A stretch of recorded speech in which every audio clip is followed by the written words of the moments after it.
नमस्कार दोस्तों, स्वागत है आपका फिनोवेशन एक्स्ट्रा में। चलिए शुरू करते हैं आज की मार्केट अपडेट्स वीडियो। तो सबसे पहली न्यूज है अनिल अंबानी से जुड़ी हुई। अनिल अंबानी पर ईडी का जो शिकंजा है वो कसता जा रहा है। देखिए उन पर जो 17,000 करोड़ का बैंक लोन फ्रॉड से जुड़ा केस चल रहा है, उस पर अब रिलायंस ग्रुप से जुड़ी जो कंपनीज हैं उसके जो एग्जीक्यूटिव्स हैं उनको बुलाया जा रहा है और उनसे पूछताछ की जा रही है ईडी के द्वारा। इसके तहत ईडी ने 20 बैंक से भी डेटा कलेक्ट किया है।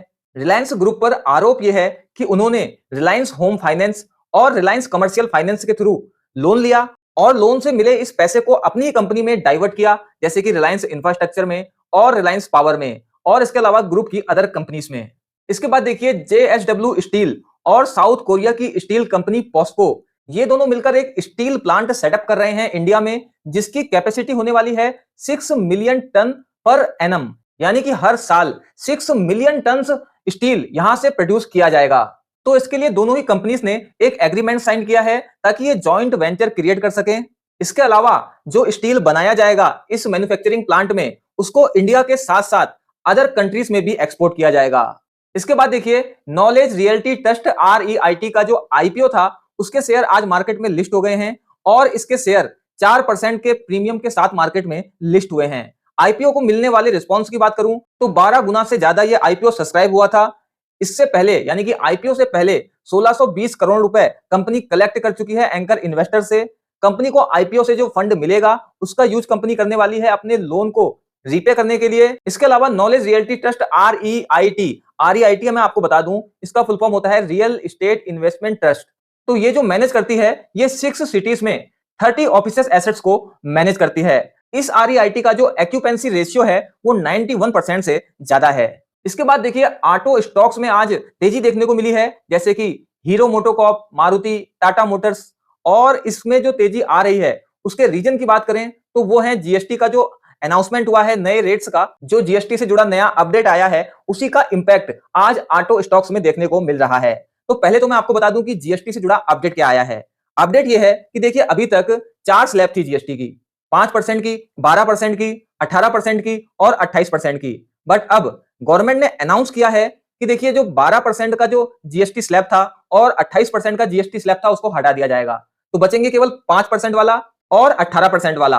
और इसके साथ में 40% का एक स्पेशल स्लैब लाया जाएगा जो कि लगाया जाएगा लग्जरी आइटम्स पर, टैबैको प्रोडक्ट्स पर, इसके अलावा उन प्रोडक्ट्स पर जो बैटिंग से रिलेटेड होते हैं, जैसे कि फैंटेसी साइट्स हैं, उन पर लगाया जा सकता है, जिनको हम बोलते हैं सिन गुड्स। तो इस तरीके से मेनली जीएसटी के जो स्लैब रहेंगे वो दो ही रह जाएंगे, 5% और 18%। अब देखिए यहाँ पर ऑटो सेक्टर को इससे क्या इंपैक्ट पड़ने वाला है। करंटली 28% टैक्स लगता है टू व्हीलर्स पर और स्मॉल और मीडियम साइज की जो कार्स हैं उन पर।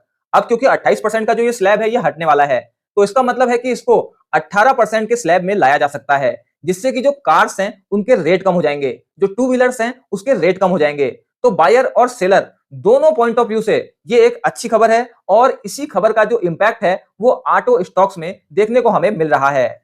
इसके बाद देखिए लगभग हर सेक्टर के लिए अच्छी खबर है, बट कुछ सेक्टर हैं जहां पर ये एक नेगेटिव खबर की तरह है, जैसे कि टैबैको प्रोडक्ट वाली कंपनी। अब देखिए सिंपल सी बात है कि जब 28% का स्लैब हटाया जाएगा और नया स्लैब लाया जाएगा 40% का स्पेशल स्लैब, तो जो टैबैको प्रोडक्ट हैं उनको इसी स्लैब में रखा जाएगा, जिससे कि ये और ज्यादा महंगे हो जाएंगे। और ये ऐसी कैटेगरी है जिस पर कोई भी अपोज नहीं करता है कॉस्ट बढ़ने का, और गवर्नमेंट के लिए ये एक अच्छा खासा अर्निंग सोर्स है। बट इसका इंपैक्ट देखने को मिलेगा टैबैको से रिलेटेड जो कंपनीज हैं उनके स्टॉक में, जैसे कि आईटीसी में भी आज देखने को मिला मार्केट में तेजी है, बट आईटीसी के स्टॉक में गिरावट है। तो और भी जो टोबैको प्रोडक्ट वाली कंपनी है उनमें भी गिरावट है। और अभी तो केवल खबर का इंपैक्ट पड़ा है, जब इसे लागू किया जाएगा तो और ज्यादा गिरावट हमें देखने को मिल सकती है टोबैको से जुड़े कंपनीज के स्टॉक में। इसके बाद देखिए कंज्यूमर ड्यूरेबल जैसे कि फ्रिज, टीवी, एसी, ये प्रोडक्ट जो बनाती हैं कंपनीज, उनके स्टॉक में भी आज तेजी देखने को मिली, 10% तक की तेजी देखने को मिली। और रीजन यही है कि 28% का जीएसटी स्लैब इनमें अभी लगता था, बट अब 28% वाला जो स्लैब है वो हट चुका है, तो इनको 18% के स्लैब में रखा जा सकता है, जिससे कि कंज्यूमर ड्यूरेबल प्रोडक्ट्स हैं उनका प्राइस घटने की पूरी उम्मीद है। और यही इंपैक्ट हमें देखने को मिला है इन कंपनीज के स्टॉक में। वीडियो में आगे बढ़ने से पहले अगर आपने अभी तक वीडियो को लाइक नहीं किया है तो थोड़ा सा रुकिए, वीडियो को लाइक जरूर कर दीजिए। साथ ही अगर आप रेगुलर हमारी वीडियो वॉच करते हैं बट चैनल को सब्सक्राइब नहीं किया हुआ है तो आपसे रिक्वेस्ट है कि चैनल को सब्सक्राइब जरूर कर लीजिएगा और बेल आइकन प्रेस करना बिल्कुल मत भूलिएगा ताकि कोई भी इंपॉर्टेंट अपडेट आपसे मिस ना हो। तो चलिए बढ़ते हैं अगली खबर की तरफ। अगली खबर है कि फॉक्सकॉन का जो बेंगलुरु प्लांट है वहां पर आईफोन 17 का प्रोडक्शन स्टार्ट हो चुका है। देखिए एप्पल का इस बार का जो गोल है वो है कि इस साल एप्पल के जो आईफोन है उसका प्रोडक्शन बढ़ाया जाए इंडिया से। और करंटली यूएस में जो आईफोन यूज हो रहे हैं, बाय हो रहे हैं, उसमें सबसे ज्यादा इंडिया से मैन्युफैक्चर आईफोन्स यूज हो रहे हैं। इसके अलावा एप्पल से यूएस के अलावा अदर कंट्रीज में भी आईफोन एक्सपोर्ट किए जा रहे हैं। वैसे currently Vivo Indian smartphone market में लीडर है और इंडिया का जो स्मार्टफोन मार्केट है वो तेजी से बढ़ता हुआ नजर आ रहा है। इसके बाद देखिए वोडाफोन आइडिया के स्टॉक में भी आज 9% तक की तेजी देखने को मिली। हालांकि इसने जो क्वार्टर रिजल्ट जारी किए हैं उसमें कंपनी का लॉस बढ़ता हुआ ही नजर आया है और उम्मीद भी ऐसी ही थी। एयर ऑन एयर बेसिस पर देखें तो कंपनी का जो लॉस है वो बढ़कर हो गया है 6608 करोड़ रुपीस, जो कि लास्ट ईयर सेम क्वार्टर में 6432 करोड़ रुपीस था। हालांकि अगर आप क्वार्टर ऑन क्वार्टर बेसिस पर देखें तो ये कम जरूर हुआ है। लास्ट क्वार्टर में 7166 करोड़ का कंपनी को लॉस हुआ था, जो अब घटकर 6608 करोड़ रुपीस रह गया है। इसके बाद देखिए रिन्यूएबल एनर्जी से जुड़ी एक कंपनी क्लीन मैक्स ये अपना आईपीओ लेकर आ रहे हैं 5200 करोड़ का। इसके लिए जो डीआरएचपी है वो कंपनी ने फाइल कर दिया है सेबी के पास। इनका जो आईपीओ होगा उसमें 1500 करोड़ के फ्रेश इशू होंगे और 3700 करोड़ रुपए का ऑफर फॉर सेल होगा।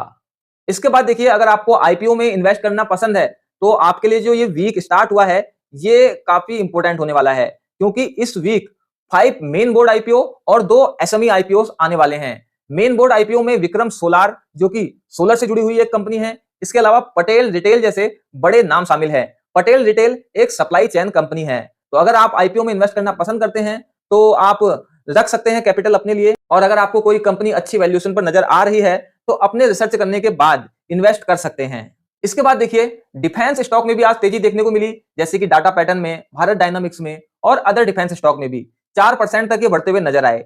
अब इसके रीजन की बात करें तो देखिए इंडिपेंडेंस डे के दिन पीएम मोदी ने अनाउंसमेंट किया कि वो जो मिलिट्री इक्विपमेंट है वो चाहते हैं कि वो अब इंडिया में मैन्युफैक्चर हो, ताकि जो फॉरेन टेक्नोलॉजी पर डिपेंडेंसी है वो कम हो सके। अब खासकर देखिए जो एयर डिफेंस सिस्टम है जो अभी हम बाहर की कंट्रीज का यूज करते हैं, इंडियन गवर्नमेंट चाहती है कि अब उसको इंडिया में ही मैन्युफैक्चर किया जाए, जैसे कि इजराइल खुद का एयर डिफेंस सिस्टम यूज करता है वैसा ही कुछ। तो इसी खबर से कि मिलिट्री इक्विपमेंट जो हैं वो लोकली मैन्युफैक्चर होंगे, फॉरेन टेक्नोलॉजी पे डिपेंडेंसी कम होगी, इस खबर के बाद में ये जो डिफेंस स्टॉक हैं इनमें 1% से लेकर 4% तक की तेजी आज हमें देखने को मिली। तो आज की वीडियो में इतना ही। उम्मीद करता हूं कि आपको आज का ये वीडियो पसंद आया होगा। ये वीडियो टोटली इंफॉर्मेशन पर्पस के लिए है। अगर आप किसी भी तरह का इन्वेस्टमेंट करते हैं तो आपको खुद से अच्छे से रिसर्च कर लेनी चाहिए। अगर आप ऐसे ही फाइनेंशियल अपडेट्स रेगुलर पाना चाहते हैं तो फिनोवेशन एक्स्ट्रा को सब्सक्राइब जरूर कर लीजिएगा। जल्द मिलते हैं एक और नई वीडियो के साथ।